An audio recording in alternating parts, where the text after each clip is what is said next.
Hello, and welcome to Cult of Teen Dice Let's Plays. I am Bloodied. Been a while, unless you've watched me streaming, in which case it's been less of a while, but never mind. And, yeah, so we are here with Bahnsen Knights. Now, this is the third in the Pixel Pulp series. As you see, I've previously played Mothman, Mothman 1966 and Varney Lake. This is from the same people. They've in fact also done another one since this as well, which I think I've picked up. I forget the name, but it's something to do with the Wolfman. This one has something to do with some kind of weird car gang or something. The trailer was a little strange, but I'm digging the 80s vibe. I think it's 80s set, so we'll see where it goes and how it fits in with the other one. I'm sure there is another fucking variant of Solitaire in it, probably. There always is in these games. Tip, remember to save the game from time to time. Okay. Episode 1. There's something heavy in the air. Some kind of tension. Not just silence that follows his pauses. It's expectation. Son of a bitch knows how to talk. Dozens of people listen to Tony's sermon with tears in their eyes. After each pause, they wait. Suspense making their pulses race. And Tony knows it. You notice the way he waits before starting certain lines. How he builds up the crowd's energy and makes the most of every silence. Although you've heard his speeches before, you can't help but notice there's a certain magnetism in his words. You remember that before the storms, Tony had been a used car salesman. You know that the idea of hell is below us was etched into the Western subconscious by a 14th century poem. Tony claims that more than 500 years ago the devil sat behind Dante Alighieri and dictated the verses of the Divine Comedy to him. You look around. You can feel the contained energy and you know it won't be much longer. Where do you think the tornadoes that plague our county come from? Don't be fooled. Close your eyes and feel the hairs on your arms stand on end. Hell isn't below us. No, not beneath our feet. You crazy son of a bitch. Hell is above us all! People recognize the end of the sermon. You feel like something finally breaks. A huge amount of energy gets released. And the clamour is deafening. And also sounds faintly like someone just sat on a Casio keyboard. You wonder if this same crowd could be heard over the passing of an F5 tornado. Trying not to draw too much attention, you walk away from the scene by strolling to the other side of the barn.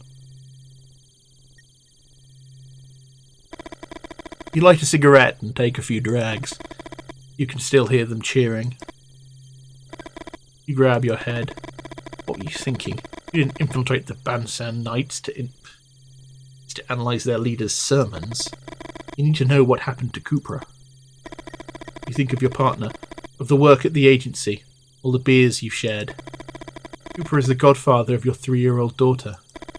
The day she was born, he promised that whatever happened to you, he'd be there for her. You feel an emptiness in your stomach and try to think of something else. I can't understand why you smoke that brand, Boulder. Tony! You're startled back to the present. You didn't hear him coming. I needed some air. Here. Tony shakes the keychain close to your face. You don't really seem to have a choice and grab the keys. Well, yeah, you would give me one option. Is there something wrong with my Sierra? No, it's not that. Today's sermon was intense. I need you to drive me in my Sierra. What about mine? Should I leave it here? Yeah, don't worry. Tomorrow a new driver joins the group.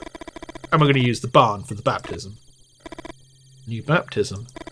This soon? You stare at Tony looking for a sign. Nothing.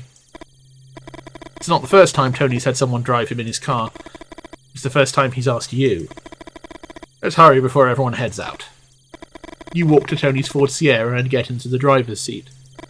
I'll sit in the back. Need to stretch my legs a bit. You turn the keys and hear the engine roar. Step on it, Boulder. Don't be shy. Why did he ask you to drive him? Why not ask one of the others? Could it be because he found you near where the cars were parked and just wanted to hurry? And what was that about a new baptism? Based on what you've heard, neither candidate's ready yet. Even though you try to focus on the route, you can't help but think that something is wrong. A doubt forms like a cloud in your mind. What does Tony know? Tony in the mirror. Tony must be lying down because you can't see him in the rearview mirror. Even though you want to see what Tony's doing, but there, you decide not to make any more suspicious moves.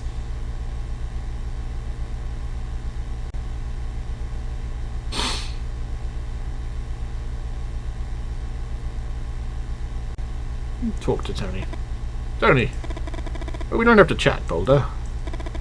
What do you mean? Your hands sweat on the steering wheel.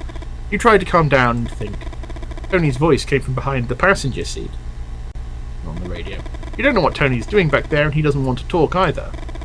Music might help you think more clearly. You turn on the radio. Static. You feel some movement at the back. Leave it there. Listen. You recognize the song and a chill runs down your spine. It's an old blues song about betrayal. Being played on a Casio keyboard, apparently.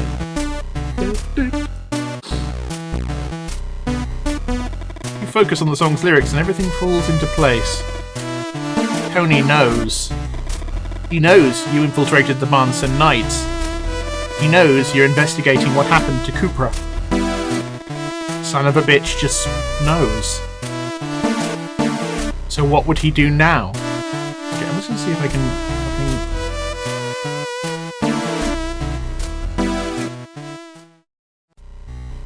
find a reasonable volume for the music so I can actually fucking talk over this. Would he wait until he got out of the car and shoot you in the back of the head? You grip the wheel tight with both hands. Only you would never kill anyone inside one of his Sierras. You think of your daughter, Cupra, of the promise he made you that no one would ever fulfill. Boulder, the truck! Everything happened too fast. And although Tony wasn't killed instantly, neither of you survived the frontal collision with the truck. Okay! Fucking what?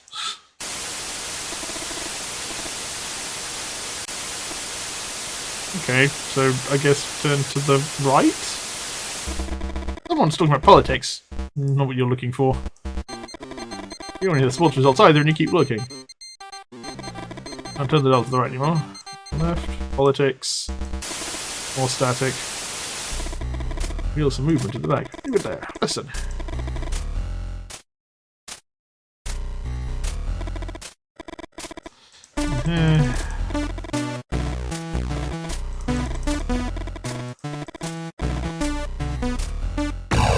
Okay, so we have to change the channel, I guess, because otherwise we're just gonna die. Why have you survived the with the truck? Okay, let's try this again then. What the fuck? Oh, turn dial to the left. Oh, leave it there. What are you doing? Sorry, but you know the rules of the Bahnsen Knights better than anyone. Driver chooses the music. When he laughs, something about it calms you down. Static. Your favourite song comes on and you let go of the dial. We don't know if it's because of how Tony laughed when you mentioned one of the Bahnsen Knights rules, or because you're listening to the first song you danced to with Eva. Whatever the reason, you start to calm down. Well, you know it, you're singing the song under your breath. Come on, Boulder. Louder! Pumped up by Tony's words, you start singing out loud. When you finish, Tony starts clapping. Listen, tomorrow's an important day for all of us. I moved the baptism of the new driver forward because there's someone who's not going to be sticking around. The others are going to take care of him before going to the bar. Who is Tony talking about? And what had this nameless driver done? They do to him the same as they did to Cupra? Again, this feeling of emptiness in your stomach. But let's focus on the positive. Tomorrow you'll have your first root exorcism. Happy, Boulder? You try to smile, to hide the shaking in your left hand. The rest of the trip you do in silence. You know you'll have to be more careful than ever if you don't want to be discovered. You park near the entrance of the bar, get out, and open Tony's door. Tony slaps you on the shoulder and smiles. You enter the bar. Tony nods towards the counter and winks at you. He then vanishes through the door in the back. In Danny's, the beer is free for the Bahnsen Knights. Old Danny's been one of the group's first drivers. After his tragic death, his son Kevin had taken over the bar. Kevin despised Tony and his followers, but even with their differences, he upheld the agreements with the Bahnsen Knights. Does Tony know that Kevin spit in every glass of beer before putting it on the counter? You hear someone swearing to your left and see a group of men walking away from the Glenlivet dartboard. The dartboard was Kevin's idea. Each customer is allowed throw one dart a night, but not the Bahnsen Knights. Tony had taken care of that. The Bahnsen Knights can throw as many darts as they want, and try to make a Glen's Eye.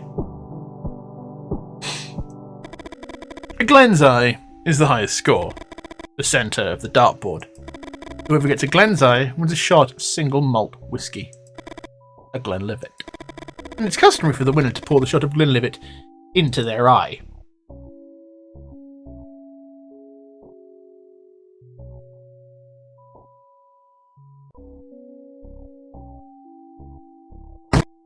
Yeah, no, that.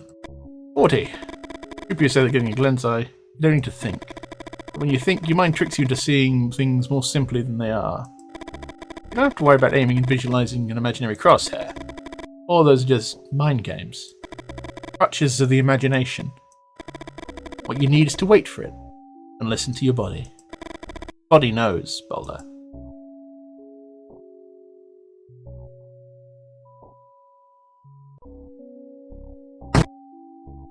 Ten.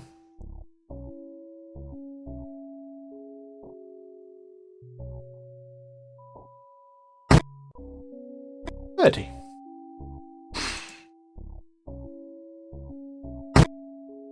20. 10. Damn it, I'm fucking...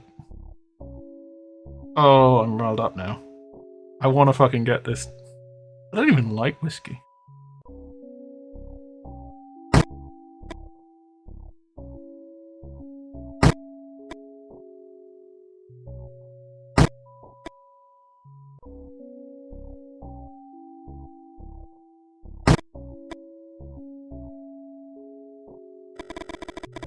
Just listen to your body.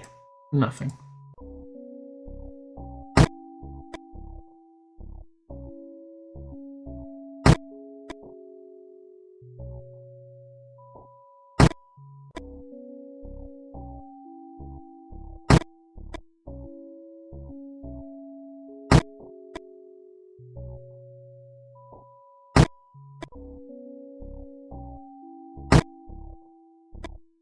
That one was close. That was close.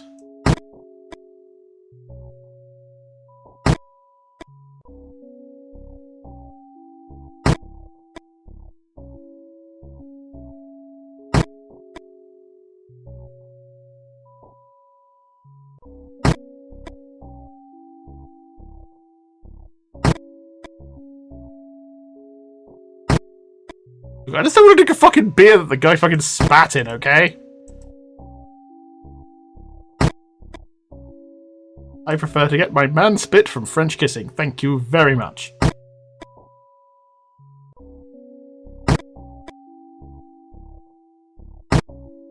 Oh, come on! That was so fucking close! No, that wasn't.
Okay, you know what? Fine, I'll have a fucking spit beer. Jesus, you know he's not going to spit in your glass.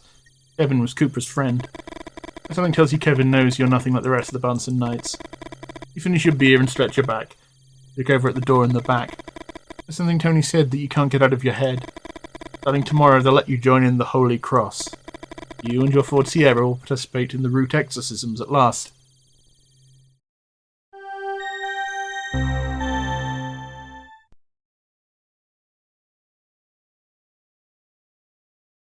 Episode 2. You place your hand on your chest and suppress the burp before it reaches your mouth. You adjust your seat and muster the strength to embark on another day.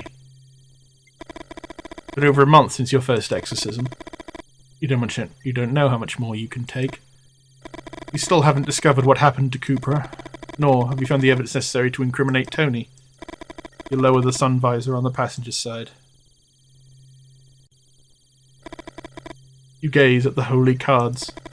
Sometimes you wonder if the agency complicates matters unnecessarily.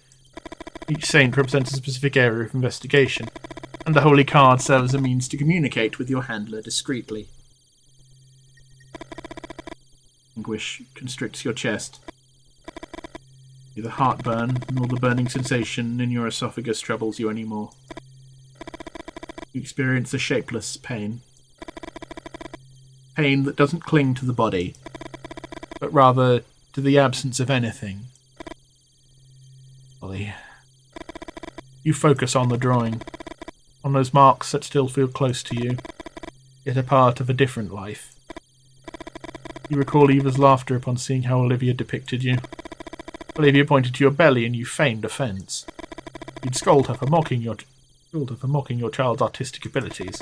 Eva would ask you to put Olivia to sleep, giving you a playful wink, and you would lull her to sleep, watching her fight the pull of slumber, aware that Eva awaited you in the other room. You shut your eyes and you believe you catch a glimpse of them. You start the car, knowing that the road numbs your consciousness.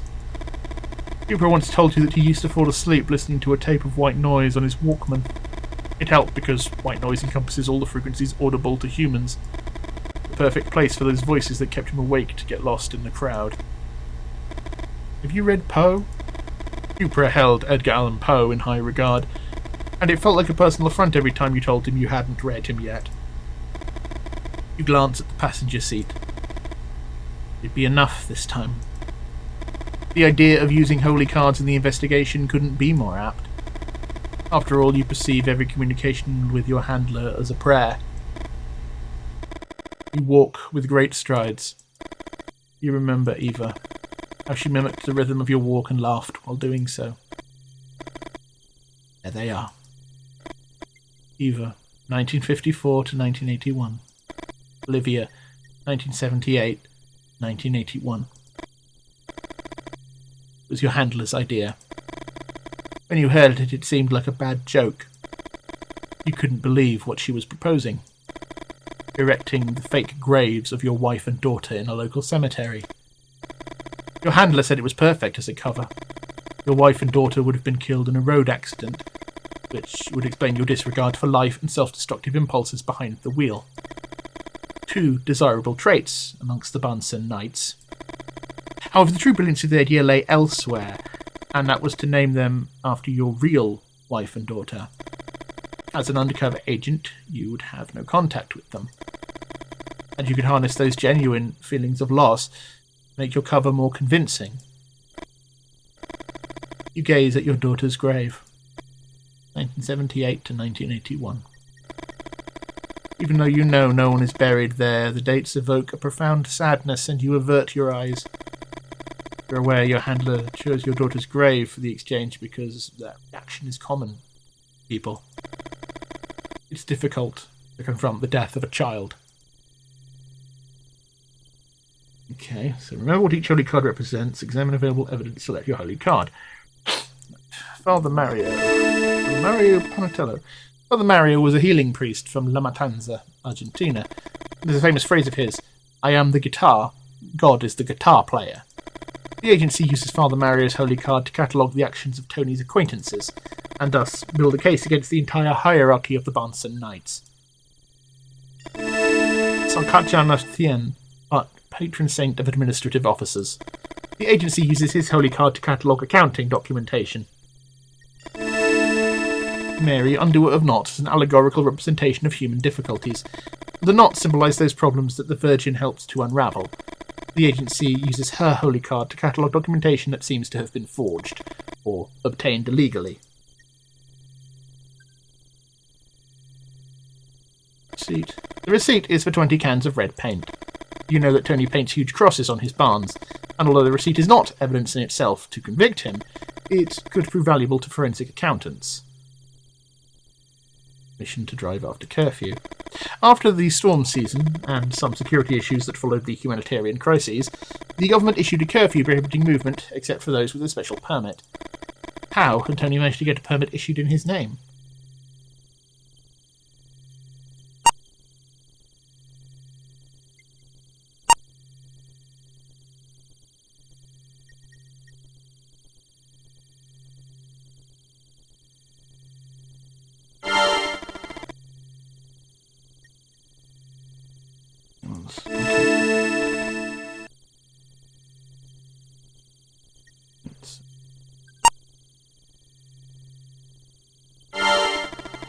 Okay.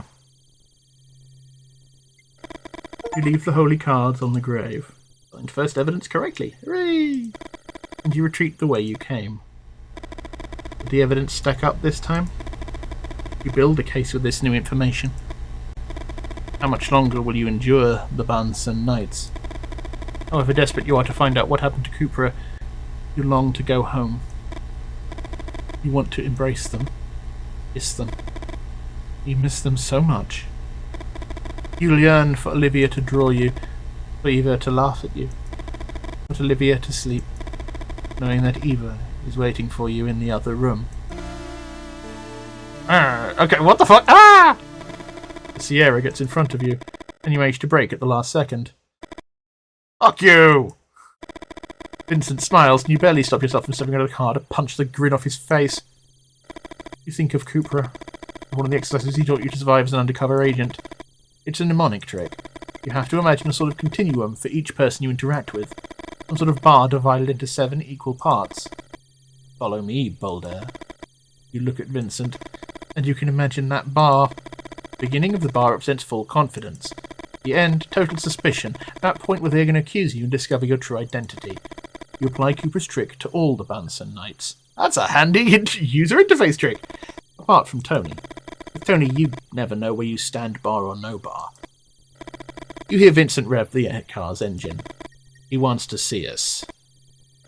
You grit your teeth hard. You take comfort in thinking that if the evidence is good enough this time, it won't be long before you're back with your family.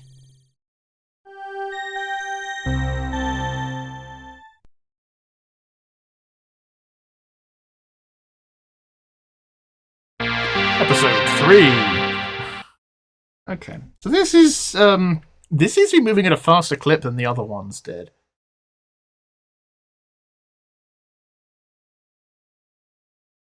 Bar desperate attempts to get darts. Vincent steps on the gas, and you can't afford to fall behind. The old roadblocks are long gone. Ever since the storm started, everyone, police, firefighters, even FEMA for a while, has been dedicated to the reconstruction effort. Or at least that's what they're trying to do. Resources are scarce, and politics is never up to the task. In a context like this, with official actors attempting to manage the chaos, paragovernmental organisations emerge. Cooper's mission was to infiltrate and investigate Tony and his Bahnsen Knights, the group that caught the agency's attention due to their growth in the wake of those first tornadoes. Hell on high. Tony's messianic delusion. The agency isn't concerned with the religious ideas of the Bahnsen Knights. The agency is interested in the power they've acquired. Economic power. As well as territorial. The road leading to the barn is gravel, and despite bumping your head against the car's roof multiple times, you refuse to let Vincent gain too much distance.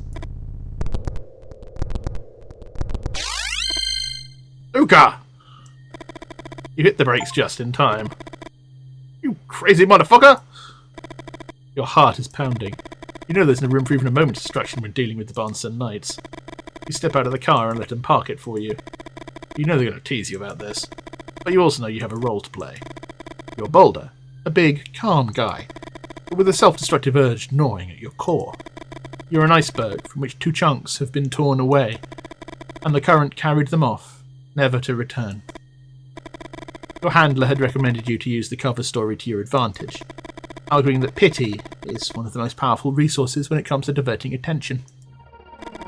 You look at the Bahnsen Knights around you and can't help but wonder, compassion, pity, empathy? Will these two characters be able to feel something like that? Keith was the eldest among them all, and if half the stories about him were true, you'd have a guaranteed place at Satan's side. Luca, who you almost ran over a few minutes ago, you're pretty sure there must be a language somewhere in which Luca and psychopath are etymologically linked. And Vincent, a sadist who'd never heard of the Marquis de Sade, self-taught, a natural-born sadist, and therefore much more dangerous. Sorry, I was distracted for a second. Oh, don't worry, Boulder. At least you didn't kill me. Although Eva and Olivia's death were part of your act, a fiction, you can't help but feel a rage that threatens to consume you. You glance at Vincent, who shakes his head back and forth. You start to say something and Keith clears his throat. Stop fucking around, you two. You know why we're here. Tony wants to exercise a new road. So I recommend you bury your demons deep, Boulder, and pay more attention next time. You look at Luca, and Luca smiles. What's up, Boulder? You fancy me? On the contrary, you want to cover his face with bruises, turn his expression into a Rorschach stain, and not worry about what you may and or may not see in it. Hey, Vincent points towards the door of the barn, and the three of them suddenly become serious. Speaking of Rome, Tony and Monique, the librarian. Monique is Tony's trusted lieutenant, a woman of few words, and whom you doubt knows how to smile. Listen to me. By now, I reckon we all know the signs. Why are his knuckles covered in blood? A new tornado is approaching our roads, and we're not going to let it pass. Tony goes over everyone's role in the exorcism. Unconsciously, you position yourself on the outskirts of the group. These guys really think they can influence the path of a tornado? Boulder, listen to me. Dare you go first. Tony! Tony looks Luca in the eye, and Luca looks down. Fine then? You nod. What are you waiting for? You run to the Sierra. Before you get in, you steal a glance at the barn. What was Tony doing in there? And whose blood did he wipe off his knuckles? You mark the position of the barn on the map. As soon as you have the chance, you'll go back to investigate. A new exorcism on the road. And for the first time, you'd be out at the front. The most important position in the formation, for which you need the total confidence of the rest of the drivers. You always found it hard to read, Tony. Assign you to the top of the cross? Why give you that role? Excuse me, what is these? Oh dear, pardon me. You gaze at the sun visor in the passenger seat. No, this isn't time to take solace in the drawing.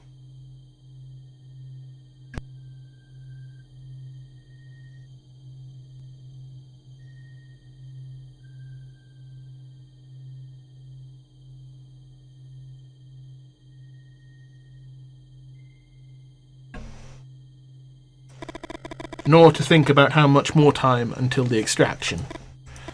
You start the car and rev the engine, hoping that the roaring noise will drown out even your own thoughts.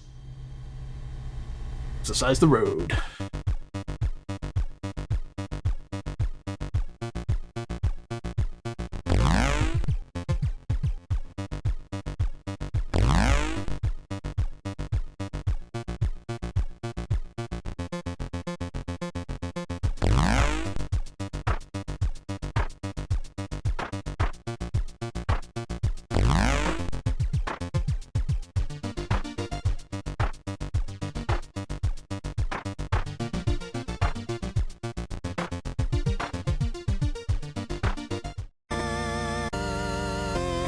The tornado weakens.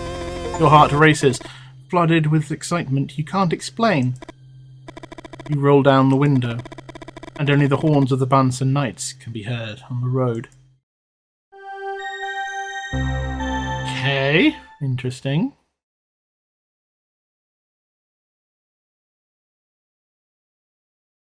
Chapter 4. It's not the first time it's happened to you. As soon as you walk into Danny's bar, you feel like you're floating. Like you can see yourself from the outside, and you're someone else. Who's here? The illusion soon shatters. You try to smile and return the greeting. You're Boulder, an undercover agent investigating a religious cult led by Tony, looking for answers about the disappearance of Cupra, your dear friend and godfather to your daughter. You miss little Olivia so much. Your eyes itch, and it's not because of the smoke in the bar. You take a breath. What are you going to do now?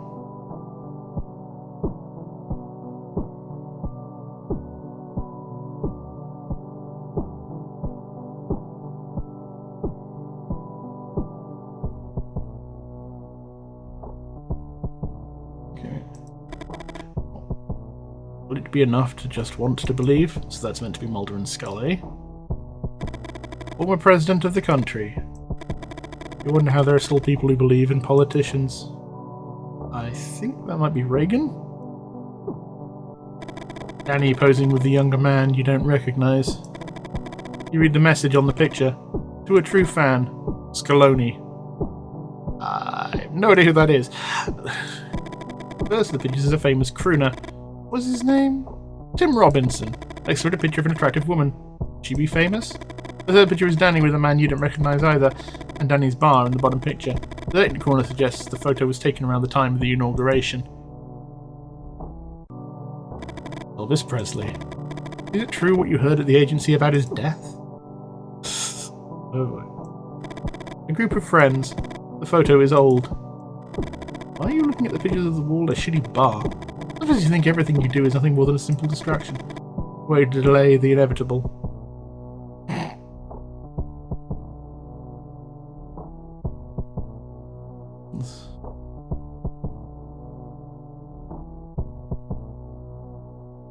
Drake. Hungry ghost.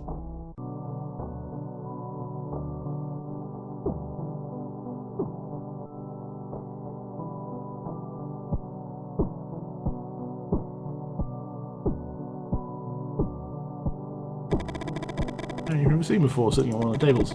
His face is covered and you wonder if he's hiding from someone. But isn't it true that we all hide from someone else? You start to say something and the man looks you in the eye. You decide not to bother him. You recognise the need to be alone when you see it. Who is he? Anyone know?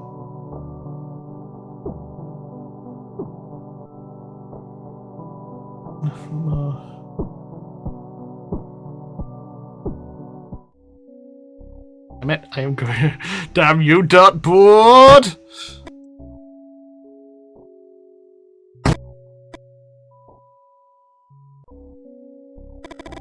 Mind, really nothing.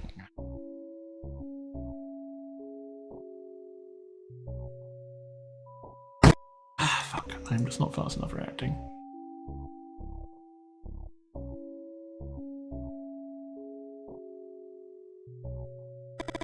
Go to the bar. Kevin continues to do his thing without looking up. For a beer. You drink your beer in silence.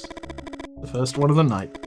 Although your handler's strategy is smart, you know you can't drink too much. There's a point at which no matter how well you can hold your booze, you're going to start talking. On that borderline between what's fact and what's fiction, you run the risk of someone pulling the veil, and everything coming to an abrupt end.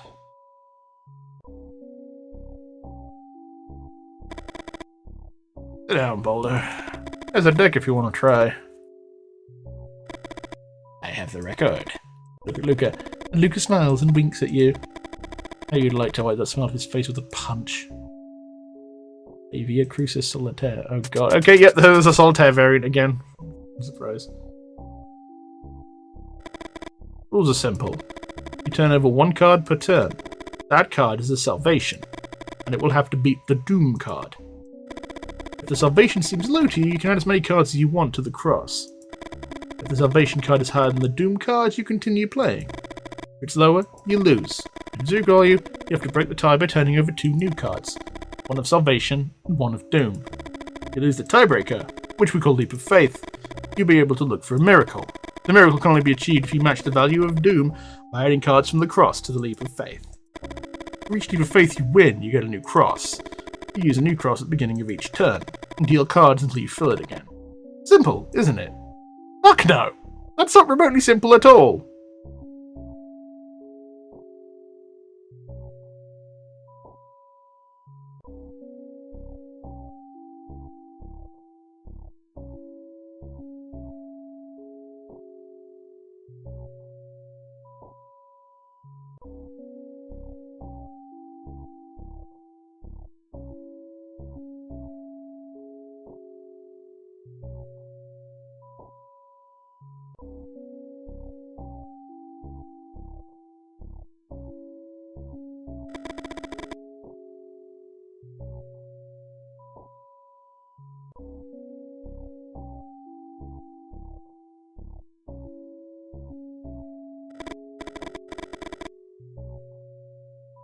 That fucking sucks. I hate it.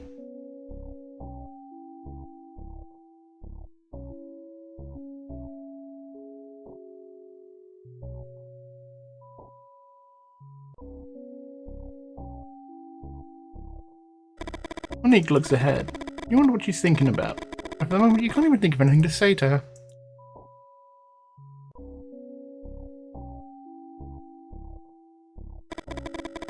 You want to make conversation, Boulder? I could tell you I wear them because smoke irritates my eyes, or drinking makes them red. It could be because I don't want anyone to see me as I am, and I hide behind them. Or I could tell you a story from when I was a kid. Why not? 2 of my neighbors, a few years older than me, they invented this game.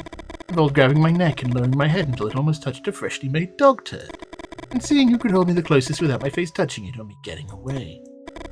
First I resisted. I tried with all my strength to get out of it. I got used to seeing pieces of shit right up close. How many times I had conjunctivitis and missed school? What do you say, Boulder? This has something to do with what happened to me when I was a kid. The truth is much simpler, you know? Glasses look fucking good on me. Well, shit. You wait a second for the others to shut up. And you ask Keith if he believes in root exorcisms. Keith looks at you for a while without answering. I owe Tony a lot. I was locked up for a long time, Boulder. You know how hard it is to ask yourself questions, knowing how much you hate not having the answers. When I was young, I got a stupid idea in my head. Did I break someone's eardrum with a gas pump's nozzle? Once a question settles in my head. He takes a deep breath. A stranger came into your house, sat down on your favourite couch, started watching TV, drinking your beer, and eating your snacks. Questions in my head are that son of a bitch, Boulder. And the only way I have to kick them out is to answer them. He scratches his face. It can be done, Boulder. Puncturing someone's eardrum with a gas pump nozzle is a lot easier than you'd think. Do I want to talk to Luca? Because he's a cunt. Really? Look at it was running him over. Yeah, that's not fuck with him. You know Luca doesn't like Tony choosing to be the front of the cross. I'm not gonna know that you got balls, Boulder. Sometimes it takes more than balls it takes more to... No, sometimes it's not enough to have balls and... Fuck me! Luca takes a deep breath and takes a good gulp of beer. I don't understand how you killed your family. You have good reflexes. And you think of all the options you'd have if you didn't care about the mission. Punch him in the face till he's unconscious, smash a beer glass against the gleaming surface of his skull, put the table in the air and elbow him in the neck amid the confusion. So, Boulder, what you gonna do? Not the first time Luca's made a joke about your family's accident, and you wonder why he doesn't stutter when dealing with a subject like that.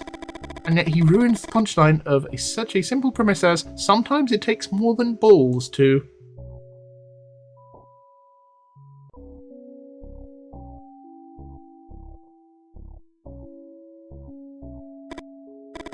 Ever feel out of place, Boulder? The question takes you by surprise.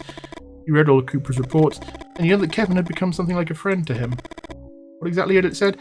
Kevin, current owner of Danny's Bar, is one of those interesting characters we've met connected to the Bahnsen Knights. I'd like to tell him you're friends with Cooper and ask him if he knows what happened to him. Things aren't that simple. Sometimes there's just no choice. I was always good with numbers, you know. My dad never let me go. The old man even asked me to do his taxes. Ever read Martin Gardner's columns in Scientific American? You look at Kevin carefully. Well, you don't know exactly what he's talking about? You now understand Cooper's interest. The first one I ever read was recommended to me by a customer. It was 15, waiting tables. This one guy couldn't make up his mind what to order. He'd ask for one thing and instantly regret it, changed to something else. I thought maybe he didn't have enough money. Ran him through the menu again, doing combinations of stuff I figured he might like, given what he'd already asked for. And in my head I calculated the right price for all these made-up dishes. This guy just stared at me, and told me to bring him whatever I wanted. Left me a hell of a tip. And a copy of Scientific American. On the cover he wrote, "Read the mathematical games column. You'll enjoy it." You know how many times I thought about getting the hell out of this place? But I couldn't leave Dad on his own. Dad got me a subscription to Scientific American, and later signed me up for a correspondence writing course. Getting the mail every month's what kept me sane, Boulder. Of course, come on, see you for a few seconds. Seems to enjoy being listened to. They taught me the course signed his name with only 3 letters. LCB. I used to fantasize about what those letters stood for. Lewis Carroll Bateman? Lisa Coleman Burke? But I never found out. They sent me these booklets with theories and exercises. Circle of Characters, LCB called his creations. I started to put what I'd learned into practice. I sent some stories off to some address in one of the booklets. I took the chance to ask about the meaning of the signature. Never heard back. What was wondering? Do you know how many non-collinear points are needed to define a circle? It takes 3 non-collinear points to define a circle. Kevin smiles. Imagine 3 points on a piece of paper. When you connect the dots, you make a triangle. And if you draw a circle that fits around this triangle, you'll see there's only one that does it perfectly. Each of the 3 points you drew is a vertex of the triangle, the corners. And the centre of the circle is a special point that's exactly the same distance from each of the corners. Imagine you put the point of a compass in that spot and you make a pencil touch any of the corners of the triangle. Then draw a circle with the compass. The circumference will touch all 3 points. LCB states that a character can be defined by just 3 stories. And rather than writing novels or short stories, he prefers character circles. But a circle is a different geometric figure. It eats its own tail. According to LCB, the character circle is the most perfect narrative unit. And because of this basic perfection, the most tragic. Why the most tragic? Because the first thing you have to accept when you do something is that you remove the possibility of doing something else. A guy in a suit used to come to the bar. Didn't talk much. He'd read the newspaper and have nothing but coffee for breakfast. Never confirmed it. From the first day he came, I figured he was FBI. One of the LCB exercises was about that. Observing someone and imagining 3 stories that define them. Those stories outline a character circle. Want any of the FBI coffee for those 3 stories? Maybe another. I need to serve these beasts now.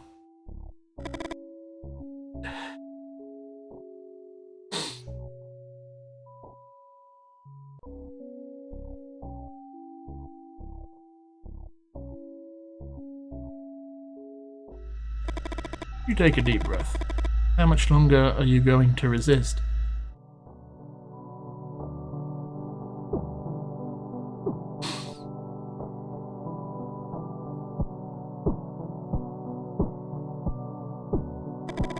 I took you into checking no one enters the office. Okay, so I'm not entirely sure what I'm doing at this point.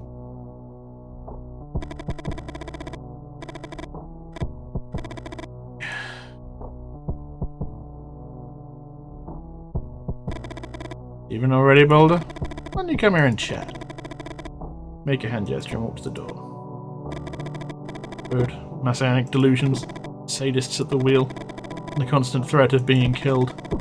How much more of all this could you take?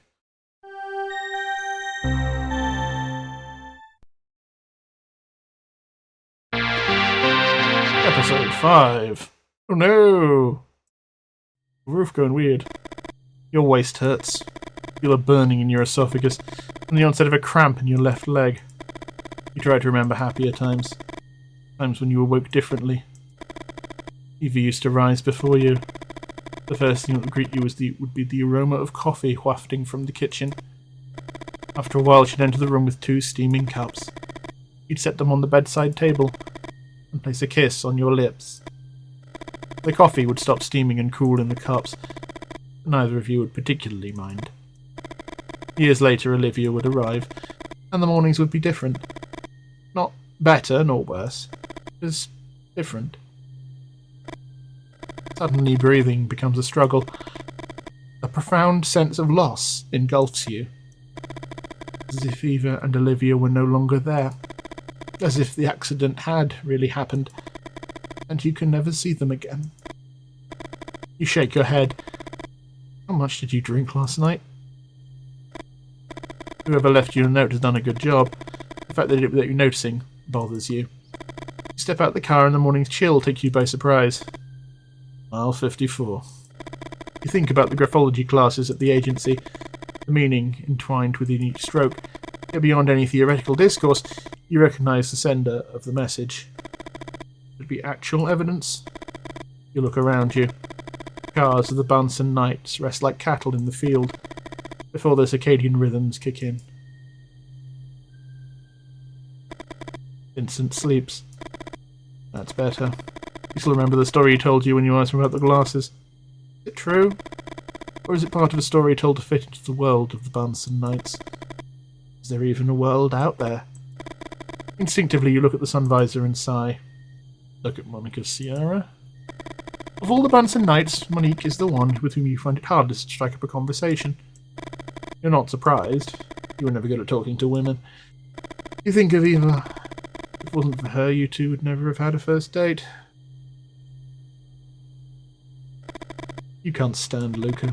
His attitudes, the way he talks to people, that giggling. You remember your high school years, where unfortunately you crossed paths with several people like him. You don't want to wake anyone up. Last you need for any of these sociopaths that tail you. You really start the engine when you figure you're good and far down the road. Mile 54. What's Tony after at mile 54? Your stomach grumbles, and a gloomy thought crosses your mind. What if this was your last shot at breakfast? You try to think of the Bahnsen Knights' territory, of the number of barns with that giant red cross slapped on the wall. What would all this look like from above? Cooper was always on about the gap between a map and its territory, and he'd shake his head when you said you still hadn't picked up Borgia's, despite his prodding. You order a black coffee, eggs and bacon. This is your last breakfast, you won't be missing out on anything. All of a sudden, appetite's gone. You drop your fork on your plate. I wonder if maybe it would have been better never to have tasted happiness in life. You feel the dampness in your eyes, the quiver in your hands. Happiness. That's the worst drug. Withdrawal hits harder than a freight train. You just want to head back home. You wish all this would be over. How much longer are you going to hold out? Cooper had it figured. More than a few times he'd jammer about time being the biggest foe for an undercover agent. What was that line he just couldn't quit repeating? Reality's just an illusion we've gotten used to. What the... The evidence you left in your daughter's grave is no longer there. But the 3 holy cards are. Mario, holy card used for agency, catalogue the actions of Tony Circle. Sankajin of Thien, used to catalogue accounting documentation of the Bahnsen Knights. And Mary, undoer of knots, used to catalogue material that could have been forged. Along with these holy cards you find 2 new ones. Our Lady of Health and Saint Expeditious. Fucking hell. You bend down to pick them up and you feel a great sense of helplessness. What on earth was your handler looking for? More evidence that Tony's a son of a bitch? Enough to know Cooper is gone? Upru? Did he find anything? Or had he simply been discovered? Your head's spinning, and you try to concentrate. Almost as if nature is giving you a sign. You spot the shadows slipping away under the light of the midday sun. Time. The road meanders gently, and you think of Eva, how she'd sway to her jam, all graceful and free. The stones throw away now, and you ease off the gas. And there it is, finally. Thought you weren't showing up? You smile. You never considered that option. Here we are. At mile 54. And it ain't decisive cross paths at this point, huh? You familiar with the backstory of the Bahnsen Knights? You'd like to tell him yes. Spill that you're an undercover agent, and there's a fat file about it back at the agency. You'd buy a ticket to see the look on his face. Ask him about your partner. You just shake your head. Hold on a sec. I guarantee it's going to be worth your while. Back in '83, there was this curious happening. 2 F5 tornadoes nailed the heart of the county at the same time. Remember what they blubbered about their paths on TV? Tough for you to admit, but it only took him 3 sentences to hook you. You remained silent and let him continue telling his story. I was working as a used car salesman back then. My town took the biggest punch. One tornado slashed it south to north. Later, another one swept in southwest to southeast to northeast. This way. Like a cross. Saved by a fluke. Only takes a pause. Town was pretty much wiped out. My boss was a son of a bitch. Mark Fisher. Mark Fisher? You scour your memory for that name popping up in their agency dossier. And I ain't just tossing that out. You know what Monique says about adjectives, right? You don't. But you're glad to have an introductory conversation with the librarian. Anyway, Mark owed me commission for my last sale. He knew I needed that cash, but didn't give a damn. Once the sirens quit willing, I hoofed it to the office. Sifted through debris, clinging to the hope of scooping up anything. But I found nothing. Cash box was busted open, but I found out who swiped the money. It wasn't Mark, he died in the storms. Something snapped in me. I started tearing everything apart, like a third tornado ripping through the damn offices. Must have caught the glint of metal. Behind a picture frame was a key, and a legend. Mile 54. I figured Mark had other stuff going on. So without thinking too much, I left the office, and I started looking for mile 54. You got any clue how many mile 54 markers there are in this county? You shake your head and Tony grins. Started off with the closest one. Didn't find anything. Kept at it, and after a while, ended up at this spot. Arm was padlocked. Got the key. Couldn't believe my eyes. Felt like I'd stepped into Heaven's Gate. Sierras stretching as far as you could see. My boss had them imported from Europe, and for some reason he just couldn't sell them just yet. You know what a cross is, Boulder? A cross is an intersection.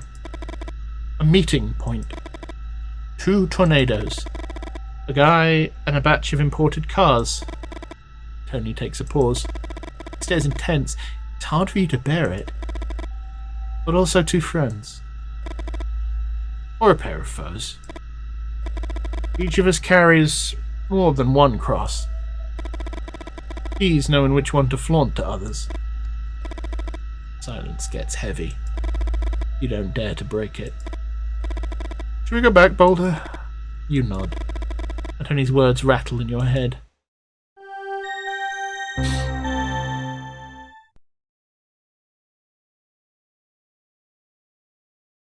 Episode 6. You feel the heat under the weight of your body, and it brings to mind those cats lounging on parked car hoods. Used to think they did it to ward off the chill, but Cooper told you the real reason was different. Cats perch on car hoods to protect themselves from stray dogs. What are you thinking about?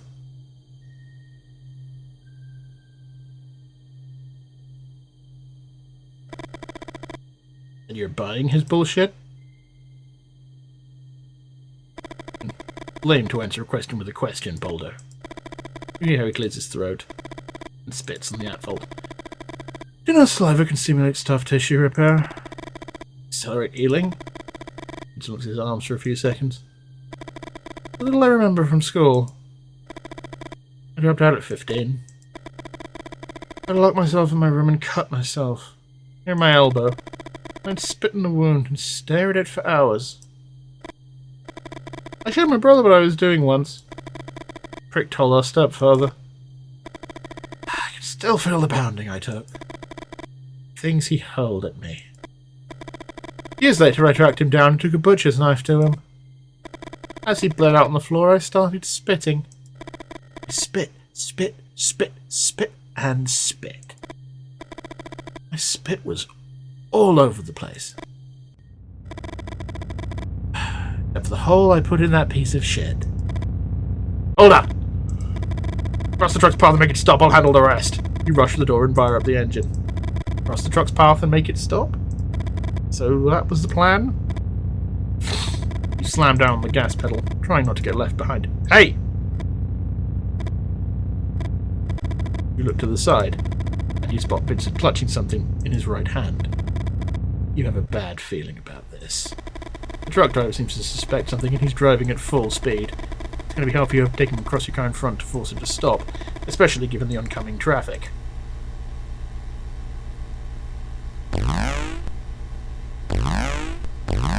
The air is a few times in the air, and you are engulfed by flames. You die instantly upon impact, and the fire burns brightly. Try that again. Okay, fuck.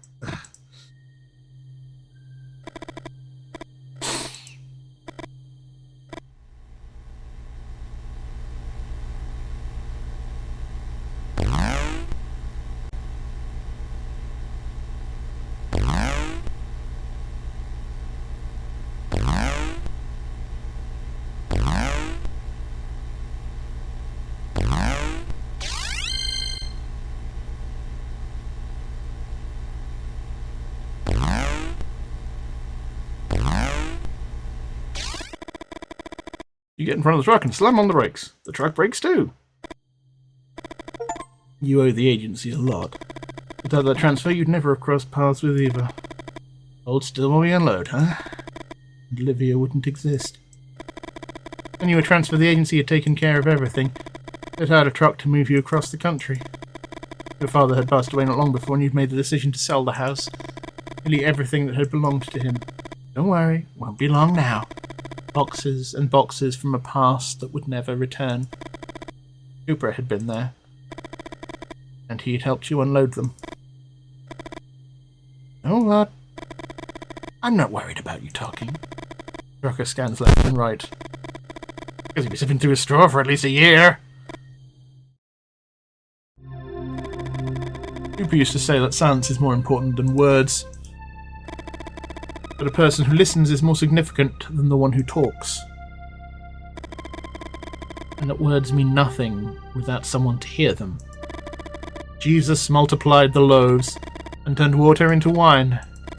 Water into wine. Can you imagine? Why settle for a wine that's watery? There is laughter and some applause. I promised you a better miracle, didn't I? And I multiplied very good wines. But I'm no Jesus, no.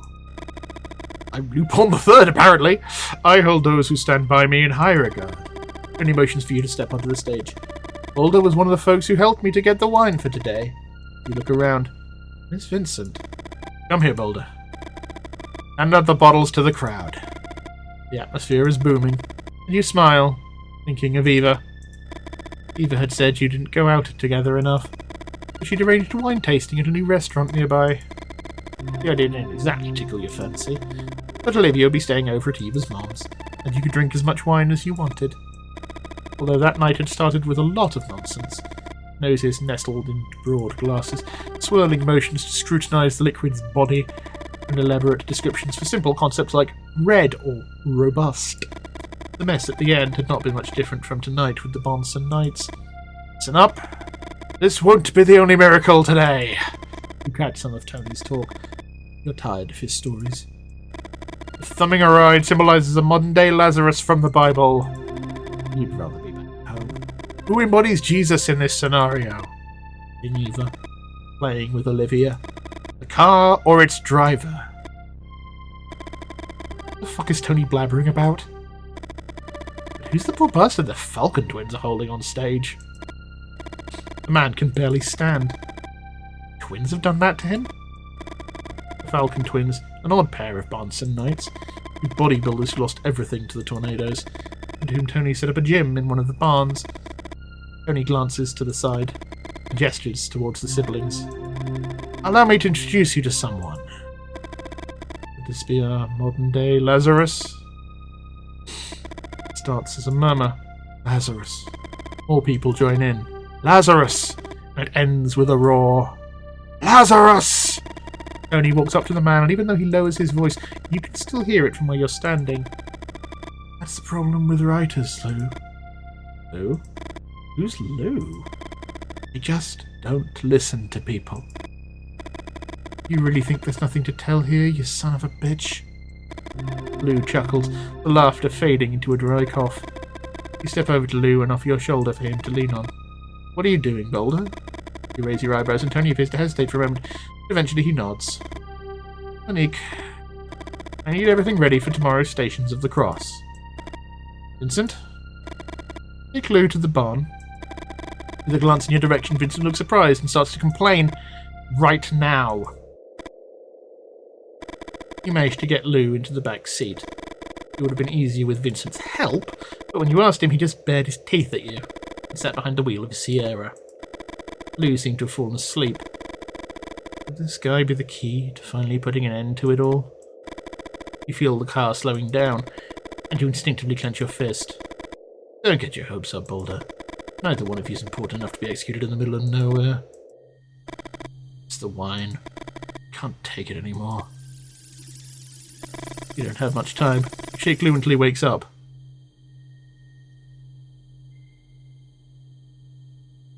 Who you are, fuck. Listen to me. Not one of them. Having a hard time concentrating, you squeeze his shoulder. Hold on a little longer. Be over soon. You're not sure if you're telling him, or if you're trying to convince yourself. They're talking and Vincent gets in the car. What are you doing, you motherfucker? Vincent points the shotgun at you. The shotgun cigar abdomen shuddering the back seat of the Sierra. Lou covers his face and starts crying, covered in blood that doesn't belong to him. Let's try that again.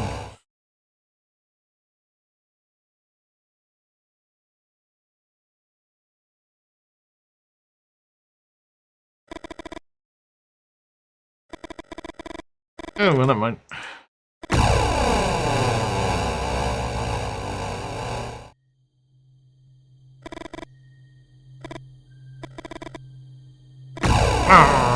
Okay, fucking hell, right, Jesus.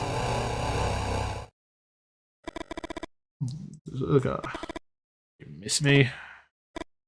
Hey, what's the expression of your face, Boulder? You leave Lou in the barn and meet the others at Danny's. You smirk, but deep down you know time is running out, and one way or another all of this has to come to an end.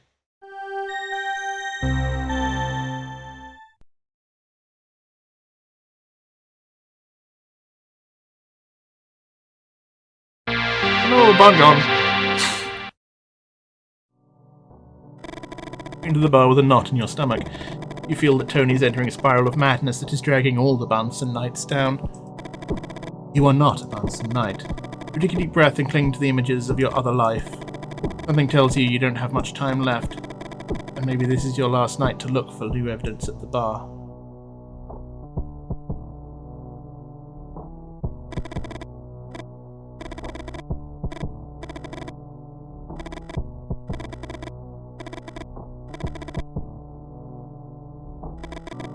You can hear him in any order you like, although there's something about the chronological order that seems to make everything easy to understand.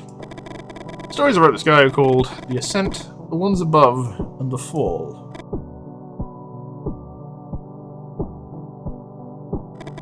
He joined the FBI when he was pretty young.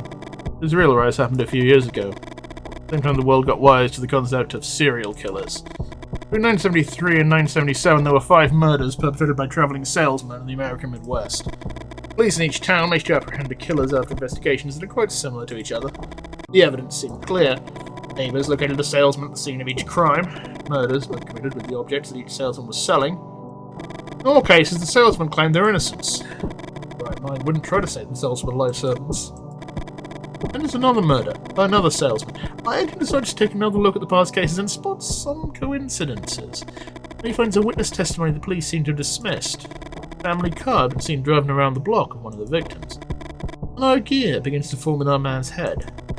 Why would anyone assume that a salesman would kill one of his potential customers? And not only that, why would anyone assume that several salesmen, 6 if we take into account the last murder, would kill their potential customers? Was it more logical to assume the existence of another individual? That's how our agent found the serial killer he dubbed the Red Herring Killer. Unbelievably, the Red Herring Killer actually did turn out to be a salesman. A salesman who was looking for other peddlers who shared some part of his route, who he followed to choose his victims and commit the murders under the cover of evidence that convinced the police. The FBI was able to convict the Red Herring Killer of all 6 crimes, and our agent was celebrated in national and international media. But do you want to know why he was promoted so quickly? It wasn't because of the investigation itself. It was because of the name. Red Herring Killer. The name was very good. Listen to those above. By this time, my agent already made a name for himself in the Bureau. Those were the years when serial killer investigations dominated the newspapers and television. Years in which the Bureau organized talks and conferences dedicated to finding a general definition for serial killer, setting them apart from terms like mass murder or multiple murder. Our agent took part in these events, wrote articles for the Bureau's publications. Time between murders, 3 or more murders. All these characteristics were defined in this period. But time passed and the media stopped consulting our agent. He was carrying out several important investigations, but wasn't landing any arrests. A body appeared in 1980 was enough to suggest it might be linked to a murder from 1978. The Bureau developed a query system to facilitate cross-referencing of information, but 2 victims were enough to make a serial killer. Our agent poses unique insights, and he knows from the way the press, the movies, and TV treat them. Serial killers have started to be seen as celebrities. This simple fact, combined with the egomania typical of killers, would change everything. Our agent had an idea. He spoke to one of his contacts in the press and told them about the 2 victims, adding a third that was unrelated to the other 2, but with whom he called out a simple coincidence. And he asked the journalist to refer to the murderer as the Silver Ring Killer in his article. The day after the story was published, a man phoned the Bureau, calling himself the Harpstring Killer, and he said that he had nothing to do with the 3rd murder. But he did take credit for the first 2, and he used a harp string to garrote them. Our agent explained that the series requires a 3rd element, and without the 3rd element it isn't a series and therefore had no right to be given a name. The murderer insulted him and hung up. Unfortunately, there hadn't been time to trace the call. 2 days later, a new victim appeared, and the Bureau quickly apprehended the killer. Been careless this time. Our agent was back in all the papers and on TV, but he couldn't stop thinking about the 3rd victim. Had it been his fault? Ooh, fuck me, that's... Eesh. Listen to the fall. This is our agent's last case. The one that broke him. The one that led to nothing but coffee for breakfast. In a shitty bar like mine. Our agent had known success. He'd been in the papers, on TV. His name was recognized in the field and he was respected by his peers. But not all agents were as lucky. Serial killers were grabbing the attention of the American people, and there were some agents who couldn't stand it. The ice block killer had been apprehended by an agent we'll call Bob. Bob had managed to solve a case that had first appeared to be 7 suicides by hanging, by apprehending a suspect he dubbed the ice block killer. According to Bob, the ice block killer knocked out his victims with a sleeping pill, and he'd stage a fake suicide using an ice block. Put the block on the floor and hang his victims from a ceiling beam, making sure they stood on the ice. Then he'd leave the scene, making sure he had an alibi that would place him far away from the crime. The victim would be hanged to death when he couldn't stand on the ice anymore, which would melt or puddle. Our agent had some doubts about Bob's investigation, and at a retirement party he took advantage of Bob being drunk to ask him about the case. Laughing, Bob told him he of all people should know the real answer. Bob had created the serial killer by falsely accusing one man of 7 murders that were nothing more than 7 isolated suicides. He'd forged evidence, fabricated testimonies, and pulled some favours with friends in the press. Our agent couldn't take it. He reviewed the investigation and sent a detailed analysis to a journalist he trusted. He knew if they kept everything inside the bureau, Bob wouldn't receive the punishment he deserved. But again, he miscalculated. Just after the report went out on TV, Bob was found hanging in his home. Our agent was blamed for Bob's suicide, and at times he seemed to bear it. But one day he came across a book of kids' riddles in a used bookstore, and he'd see how the case Bob had built, the hanging and the ice block, had been nothing but a brutal, low-grade intellectual exercise. Our agent would buy that book of riddles and carry it everywhere. He'd give up the bureau, and he'd have just coffee for breakfast, bar like this one, drinking in silence and serving his own sentence.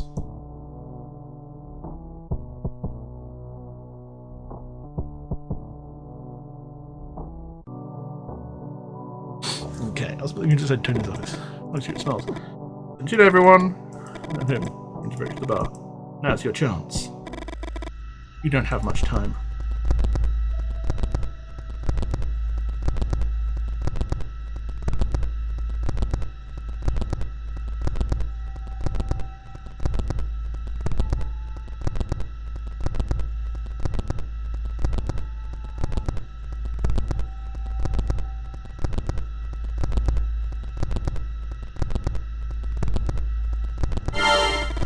Deed. And Tony's signature. You can't believe your luck.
Why are you asking me? Besides, he only believes in the power of the verb, and that's why his whole speech is religious. Religions speak of the verb, because they believe the true mystery of being resides in change, in transmutation. Things do not simply be. Things are transformed. This allows them to divide existence into states, up and down, life and death, heaven and hell. The verb is change, and to control the verb is to arrogate to oneself the possibility of that change. Those who control the verb control the state of things. The adjective is something else. This table, is it round or square? Does it really matter? Isn't it a table, after all?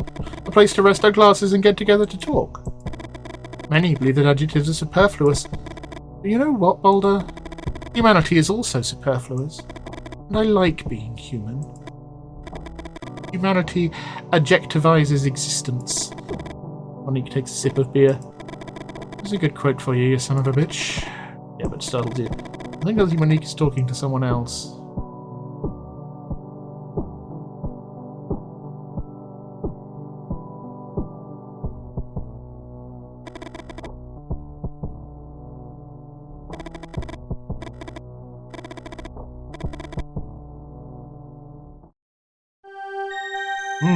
Did we get away with it?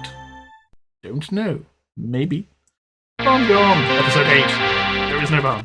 Although your days started a little later with Eva and Olivia, you'd always liked sunrises. When you were a kid, you shared a room with your two brothers. They were older than you, and both of them liked to sleep in. Since they wouldn't let you open the curtains too early, you developed a system. You'd lift a curtain a little and prop it using Gumby, a toy that your uncle had given all three of you, but your oldest brothers had taken. Gumby could bend, so it was ideal for you, adjusting the angle at which sunlight came through the window, illuminating a small area of the floor in your room. laying in that pool of light without making any noise, you would read or do your schoolwork. You could still remember that feeling. The warmth on your arms and face, the pages of the book reflecting golden light. Everything seemed easier in that spot. One day Gumby fell, and as it fell it hit another toy, sending off a chain reaction that woke up your brothers. But your arms don't bend like Gumby's. Fucking Gumby. Brothers. You think of Lou. Tony had mentioned a station of the cross, a Via Crucis, and you know that things are happening too fast, and that you don't have much time left. You scan your surroundings. The Bahnsen Knights are asleep in their cars, and today you couldn't give a shit whether Gumby falls or not. You could attempt to pop open the trunks, to see if any of the Bahnsen Knights are hiding something that might implicate Tony. You could visit the cemetery and try once more, knowing you well where it's unlikely to yield results. Or you could simply return to bed. Your brothers were fond of sleeping, and things didn't turn out bad for them. You should have taken a leaf out of their book, and the fictional Boulder would never have existed.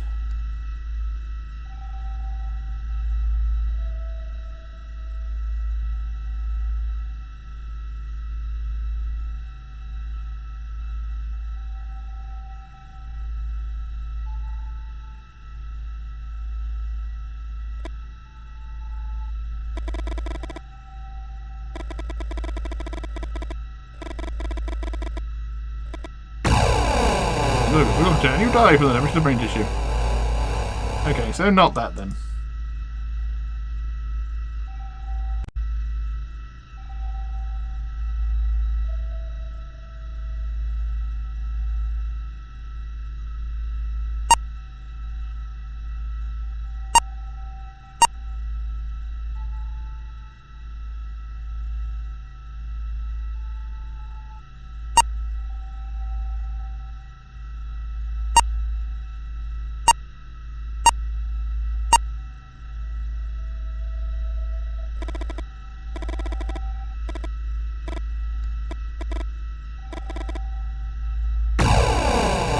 No. You kill the baby, yes, and you lose consciousness. Well, never mind that. Okay.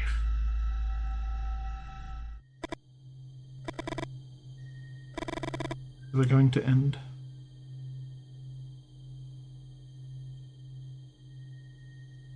Speaking of health, to whom parishioners pray for physical and mental health, the agency uses this holy card to catalogue the medical matters of suspects.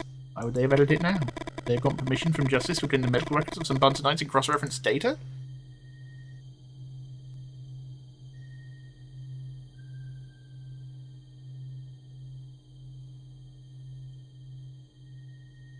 Patron of just and urgent causes. The agency incorporates an expedition negotiation. It means it supports a connection with justice or politics. The Tony and Bahnsen Knights have partners in power.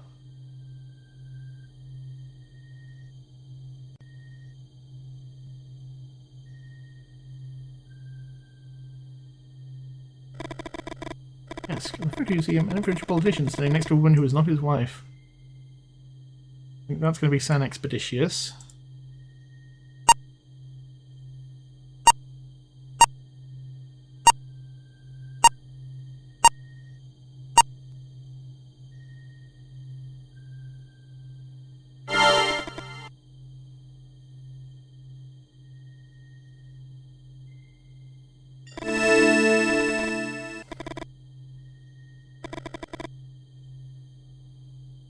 Acquaintances. Counting. Forged documentation.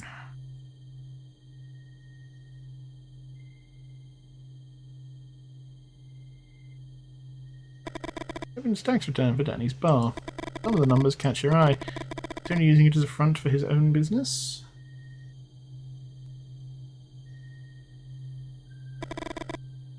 Nonce. With the exception of Tony's, you have no idea who owns the rest of the signatures.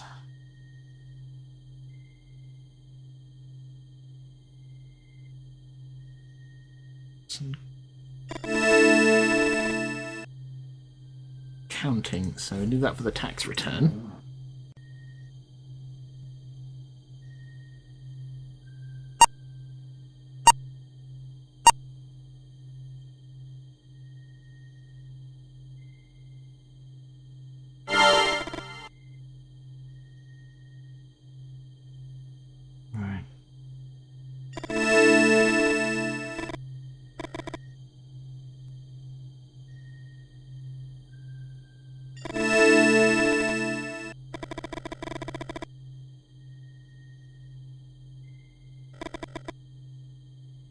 I think that's going to be Father Mario. Or,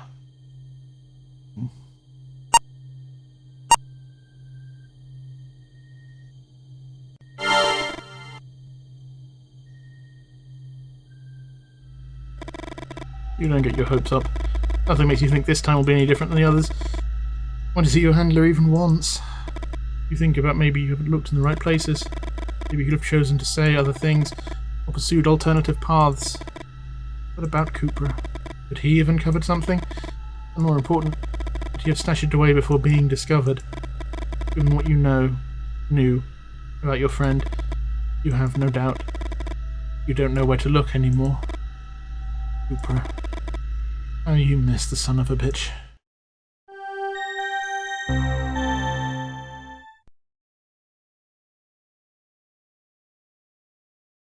Episode 9! Car does a somersault! Whee!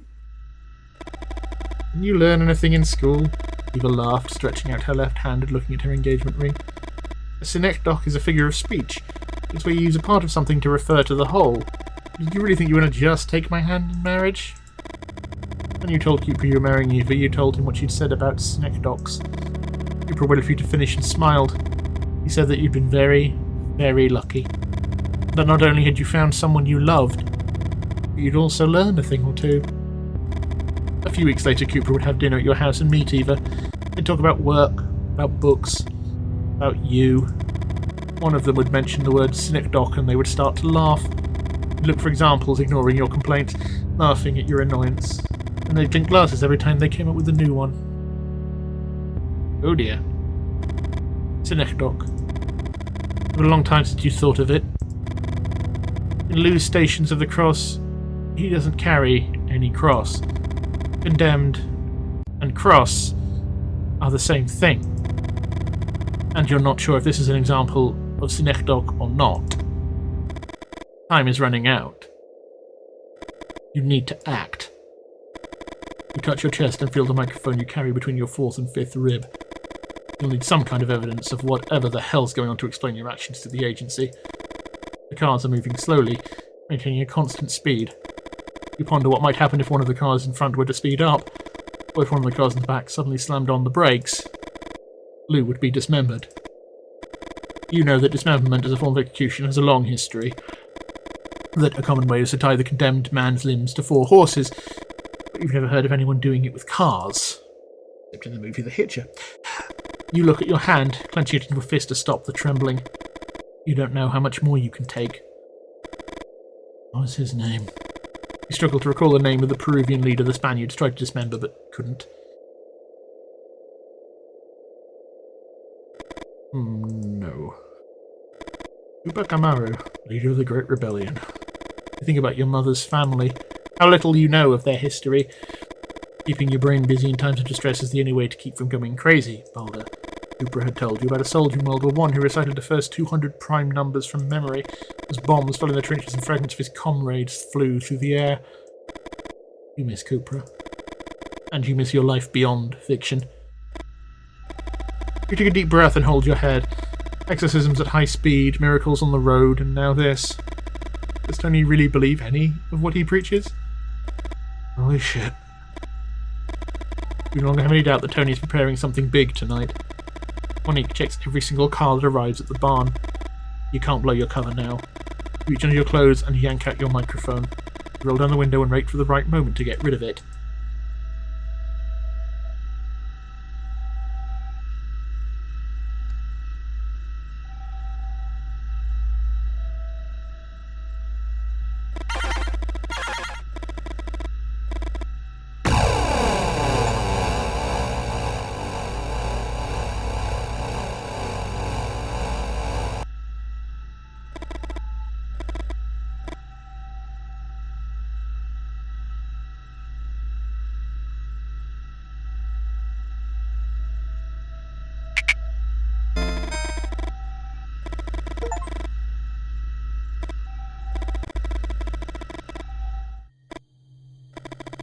Like, believing what you're seeing. Until now, everything Tony and the Bahnsen Knights had done seemed to you like some sort of fairground trick, a work of grandstanding showmanship, albeit heavily laced with religious overtones. But this? How far would Tony actually go? You know, Longinus, according to the Gospel of John, the Roman soldiers who crucified Jesus, they didn't break his legs, as was customary to hasten the death of the crucified. You know why? Because they thought Jesus was already dead. But one of the Romans, identified in some texts as a centurion by the name of Longinus, pierced him in the side with a spear. To confirm that Jesus was dead. You look around you. Tony has his audience captivated. Do you understand the importance of what Longinus did? He caused a wound that by itself would kill Jesus, to find out if Jesus was already dead.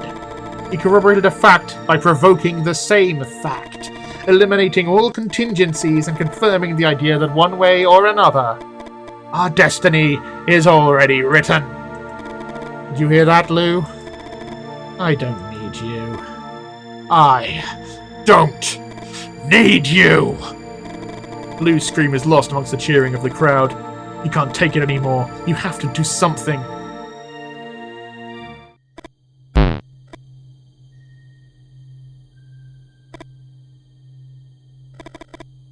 Get the son of a bitch!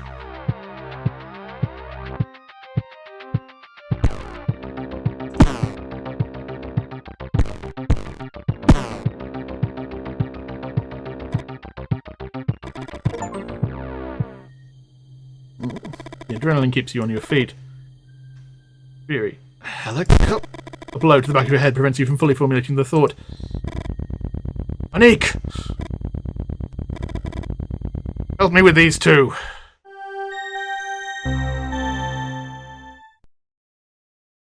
Okay. Episode 10. The car has somersaulted off screen! First thing you hear is the rushing of the air. The back of your head hurts, and you try to sit up. Easy, you son of a bitch. Like a slap in the face, Tony's voice jolts you back to the present. You're in a helicopter. How much longer, Monique? Monique doesn't reply. The noise inside the helicopter is deafening. Fucking hell! Monique! How much longer? 10 minutes to the nearest F5. You hear that, Boulder? In 10 minutes, you're going down in hell. You fucked us, you piece of shit! I always suspected it. You showed up not long after the other traitor. Chupra. Your attempt to mask your reaction to hearing that name are worthless. Tony knows. We're getting close. Hold on tight. Wanna know a secret, Boulder? We fed Cupra to a tornado, too! You feel fury gripping every muscle in your body. Tony stares into your eyes with intensity you've rarely seen, and you want to hurt him. But Tony knows. In a little time, he pulls his head back and avoids the attack. Get the fuck up! He raises his gun and makes you move towards the door. Without saying anything else, he kicks you in the stomach and you fall to your death. Okay! Okay, no headbutt. The kick catches him off guard. You get up fast as you can. Tony! What's going on back there? The turbulence increases and everything spins. Nothing I can't handle! You keep us flying! I forgot. Your stomach churns. The helicopter is losing altitude.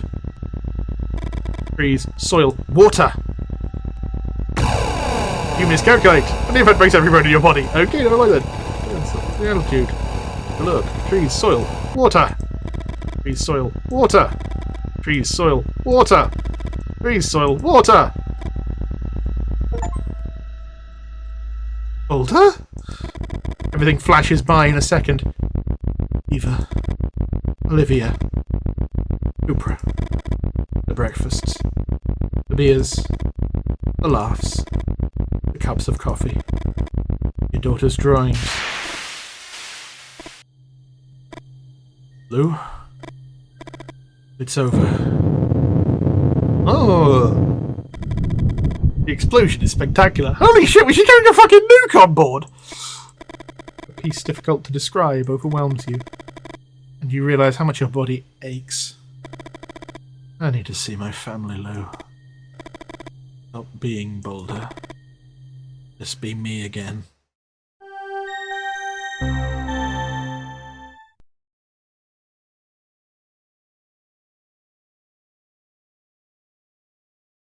Okay, and that was Bahnsen Knights. I probably didn't get like the best ending.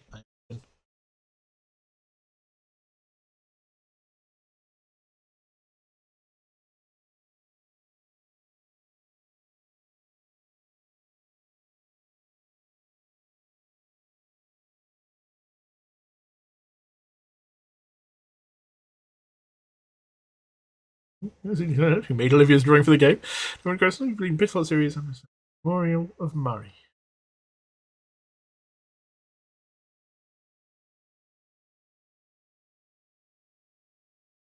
What? And there'll be a post credit. Yes.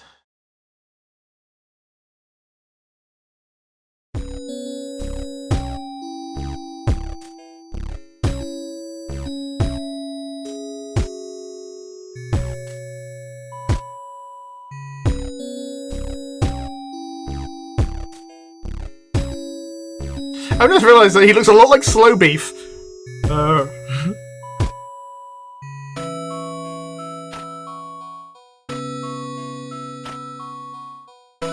that mean Cooper has diabetes?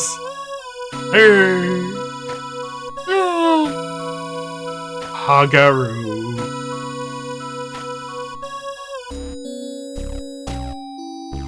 Hooray.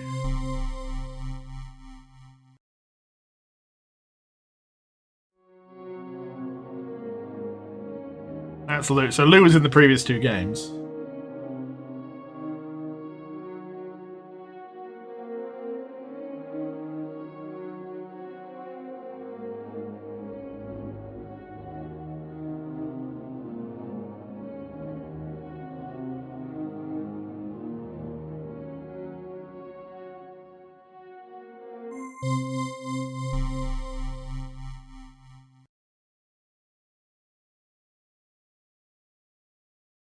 Okay.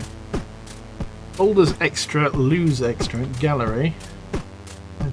Correctly, all evidence correctly, make a Glenn's eye. So 5 pieces of new evidence. Road exorcism, hijack truck, do not follow Vincent's line, get hammered, abandon a road exorcism, die after making Kevin snap. Okay, interesting. This open one of the trunks, skin a hook. I do not know how to lockpick. Avoid being discovered with a bug. Kick some butts.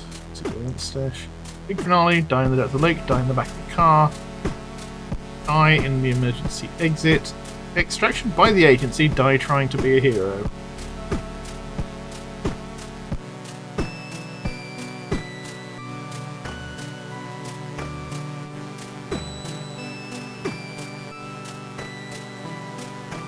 Okay. All this extra. Oh, that's just the thing we got from.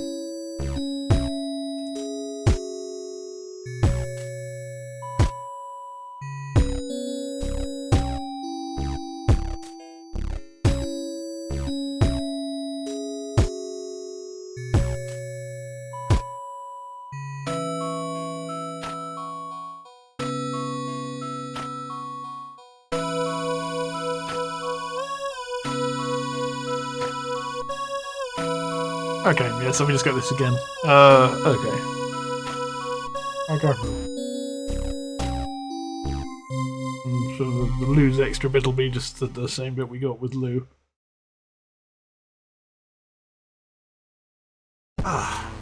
Yes, so that was...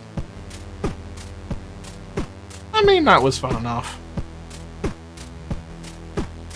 I imagine I could have done a better job with the detective-y parts, so...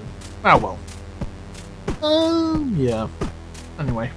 But that was Bahnsen Knights. Yeah, worth picking up if... Yeah, all the Pixel Pulp games so far have been quite fun. They're fairly cheap as well, so... I'll probably do the one at some point. Hopefully you've watched... Hopefully you've enjoyed this. If you have, then obviously please do like, subscribe, click the little notification button. You can find us all at thecultofteaanddice.net. You can find us on Blue Sky at... Cult of Tea and Dice, bluesky.com. I can never remember Blue Sky. I'm also on Blue Sky. You can also watch my Twitch streams, or Bloodied_Fox on Twitch. Yeah, thank you very much for watching, and goodbye.